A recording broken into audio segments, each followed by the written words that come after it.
નર્મદા કેનાલમાં ફસાયેલી નીલગાયને બચાવવા યુવકનો 4 કલાકનો જીવસ્ટોસ્ટ પ્રયાસ. ગોધરા તાલુકાના લીલાપુરા ગામે માનવતાનું ઉત્તમ ઉદાહરણ.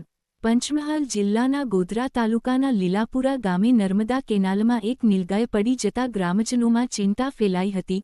ગ્રામજનોએ તાત્કાલિક ફાયર બ્રિગેડની ટીમને જાણ કરી હતી. ફાયર બ્રિગેડની ટીમ ઘટનાસ્થળે પહોંચી હતી, પરંતુ કેનાલમાં ઉતરીને નીલગાયને બહાર કાઢવી મુશ્કેલ બની રહી હતી. આ દરમિયાન ગામના નાગરિક રાઠોડ ધવલકુમાર નરવતસિંહે પોતાની ચિંતા કર્યા વગર બેજુબાન પ્રાણીનો જીવ બચાવવા માટે 4 કલાક સુધી સતત પ્રયાસ કર્યો. જાણવા મળ્યા મુજબ, નીલગાયને સુરક્ષિત રીતે બહાર કાઢવા માટે ધવલકુમારે લાંબા સમય સુધી મહેનત કરી હતી. જોકે, ભારે પ્રયાસો છતાં દુઃખદ રીતે નીલગાયનું મોત થયું હોવાનું જાણવા મળ્યું છે. બેજુબાન પ્રાણી માટે 4 કલાક સુધી પોતાની પરવા કર્યા વગર પ્રયાસ કરનાર ધવલકુમારની માનવતા અને જીવદયાની ભાવનાની ગ્રામજનોમાં પ્રશંસા થઈ રહી છે.